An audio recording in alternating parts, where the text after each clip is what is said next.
ሰላም ጤና ይስጥልን ክቡራን የዩቲዩብ ቤተሰቦች፣ የሰዓቱን አጫጭር መረጃዎች እየቀርብ ያለው እስከ ፍጻሜው አብራችሁን ቆዩ።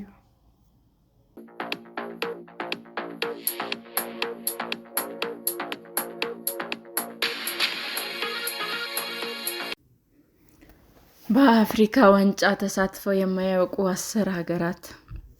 የ2025 የአፍሪካ ዋንጫ በደማቅ ስነ ስርዓት በሞሮኮ አስተናጋጅነት ተጀምሯል። በምህጻረ ቃሉ አፍኮን ተብሎ የሚጠራው ይህ የ24 ሀገራት የሚሳተፉበት ይህ የእግር ኳስ ውድድር በአፍሪካ ትልቁ የእግር ኳስ ውድድር ነው። አፍኮን በአውሮፓውያኑ በ1957 አሃዱ ብሎ ሲጀምር ኢትዮጵያ፣ ግብጽ እና ሱዳን ብቻ ነበሩ የተሳተፉት። ከዚህ ጊዜ ጀምሮ 44 ሀገራት ቢያንስ አንድ ጊዜ በውድድሩ ተሳትፈዋል። የግብጽ፣ የናይጄሪያ፣ የካሜሩን እና የጋና በውድድሩ ትልቅ ስም ያላቸው ብሔራዊ ቡድኖች ናቸው። ምንም እንኳ በቅርብ ዓመታት ውድድሩ እየሰፋ እንዲሁም የሚሳተፉ ሀገራት ቁጥር እየጨመረ ቢመጣም እስካሁን በአፍሪካ ዋንጫ ተሳትፈው የማያውቁ ሀገራትም አሉ። ለመሆኑ እስካሁን በአፍሪካ ዋንጫ ተሳትፈው የማያውቁ ሀገራት እነማን ናቸው?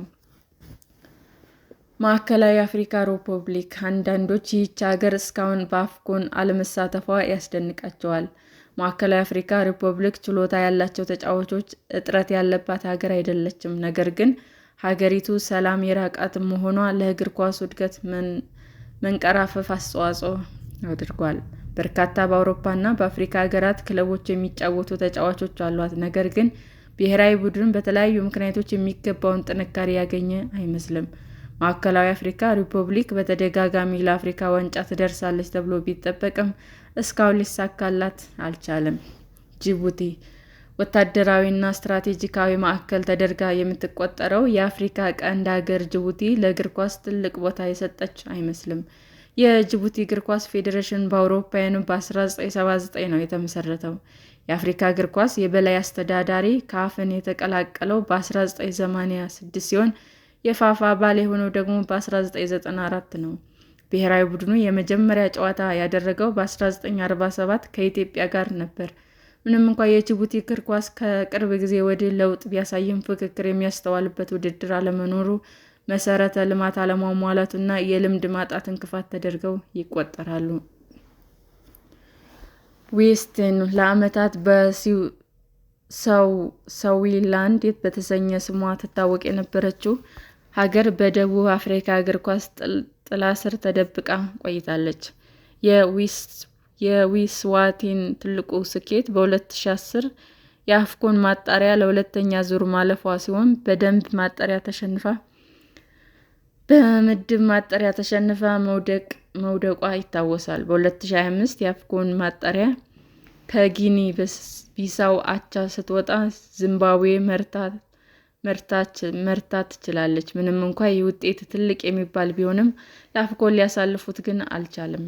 በአሁኑ ወቅት በፋፋ የእግር ኳስ ሰንጠረዥ በአፍሪካ 44ኛ ከዓለም ደግሞ 148ኛ ደረጃ ላይ ትገኛለች። ሌሶቶ ደቡባዊ አፍሪካ ውስጥ የምትገኘው ትንሿ የባህር በር አልባዋ ሀገር ሌሶቶ ለዓመታት በአፍሪካ እግር ኳስ ስሟን ለመትከል ስትሞክር ቆይታለች። ከአውሮፓውያኑ በ1992 ጀምሮ የፋፍ አባል የሆነችው ሌሶቶ በአፍሪካ ዋንጫ ተሳትፋ አታውቅም። የበጀት እጥረት፣ የአሰልጣኞች በፍጥነት መቀያየር እና ጥራት ያለው የወዳጅነት ጨዋታ አለማድረግ ብሔራዊ ቡድኑ ትልቅ ደረጃ እንዳይደርስ ምክንያት ተደርጎ ይወሰዳሉ። አልፎም እግር ኳሱ እንዲያድግ የሚያስችል የረዥም ጊዜ እቅድ አለመኖሩ ስኬታማ እንዳትሆን አድርጓታል የሚሉም አሉ። ቻድ በአፍሪካ ዋንጫም ሆነ በዓለም ዋንጫ ተሳትፋ አታውቅም። የማጣሪያ ጨዋታዎችን ተሻግራም አታውቅም። ካፍ ባስተላለፈው ቅጣት ምክንያት በ2019 እና በ2021 የአፍሪካ ዋንጫዎች ላይ እንዳትሳተፍ ታግዳም ነበር። በፋፋ ሰንጠረዥ ግርጌ ላይ ከሚገኙ ሀገራት ተርታ የምትመደበው ቻድ ከቅርብ ጊዜ ወዲህ እግር ኳሱን ለማነቃቃት እየሞከረች ትገኛለች። ሶማሌ። ስፖርት በሶማሌ እንዳያድግ ካደረጉ ምክንያቶች መካከል ፖለቲካዊ አለመረጋጋት ዋነኛ ጉዳይ ተደርጎ ይጠቀሳል። የውቅያኖስ ከዋክብት በተሰኘ ስም የሚታወቀው ብሔራዊ ቡድኗ ከአውሮፓውያኑ በ1986 ጀምሮ በሜዳው ተጫውቶ አያውቅም። ሶማሌ በእግር ኳስ ደረጃዋ በአሁኑ ወቅት ከዓለም 200ኛ ደረጃ ላይ የምትገኝ ስትሆን በዓለም አቀፍ እግር ኳስ ለመሳተፍ መሰረት ለመጣል እየታገሉ ካሉ ሀገራት መካከልም ናት። ሳኦ ቶሚ እና ፕሪንሲፕ። አነስተኛ ደሴት የሆነችው ሳኦ ቶሚ መልክዓ ምድሯ፣ አቀማመጧ እና ምጣኔ ሀብቷ እግር ኳሱ እንዳያድግ ምክንያት ሆነዋል።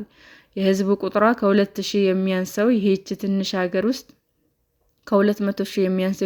ሀገር ውስጥ የሚካሄዱ የእግር ኳስ ውድድሮች ደካማ የሚባሉ ናቸው። ቢሆንም በካፍ እና በፋፋ የማጣሪያ ውድድሮች ላይ ከመሳተፍ ያገዳት የለም። ነገር ግን ለአፍሪካ ዋንጫ ማለፍ ፈተና ሆኖባታል። ደቡብ ሱዳን።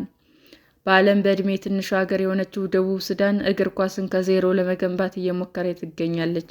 የመሠረተ ልማት፣ የገንዘብ እና የፖለቲካ ችግር ያለባት ደቡብ ሱዳን ብሔራዊ ቡድኗን ለሀገር ግንባታ እየተጠቀመችበት ነው። በአፍሪካ 47ኛ ከዓለም ደግሞ 169ኛ ደረጃ ላይ የምትገኘው አዲሲቷ ሀገር ደቡብ ሱዳን በአፍኮን ተሳትፋ አታውቅም።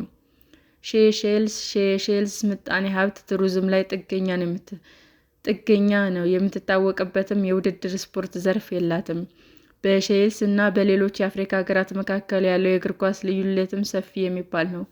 በአፍሪካ ዋንጫ ደርሳ አታውቅም። በማጣሪያ ጨዋታዎችን መጨረሻ ሆና ነው የምታጠናቅቀው። አልፎ አልፎም በሰፊ የጎል ልዩነት መሸነፍ ብርቋ አይደለም። ኤርትራ ከሌሎች ሀገራት በተለየ ኤርትራ በተለይ ከቅርብ ዓመታት ወዲህ በዓለም አቀፍ ደረጃ ውድድሮች ላይ ተሳትፋ አትታይም። ከውድድሮቹ ራሷን ማግለል አሊያም አድማ መምታት የተለመዱ ዜናዎች ናቸው። በሀገሪቱ ያለው የፖለቲካ ሁኔታ የእግር ኳሱን እድገት ወደኋላ ጎትቶታል። በኦፊሴላዊ የእግር ኳስ ውድድሮች ላይም ባለመሳተፏ በይፋ የእግር ኳስ ሰንጠረዥ ውስጥም አልተካተተችም። ሰላም ጤና ይስጥልን ውድ የዩቲዩብ ቤተሰቦቼ እንዴት ናችሁ? አዲስ ጀማሪ ነኝና ሰብስክራይብ ያደረጋችሁ አበረታቱኝ። አመሰግናለሁ። አጫጭር መረጃዎች ይህንን ይመስል ነበር። በሌላ መረጃ እስክንገናኝ ሼር፣ ላይክ፣ ሰብስክራይብ እንዲሁም ቢቀርብልን የምትሉት መረጃ ካለ ኮመንት እያደረጋችሁ ቸር ቆዩን።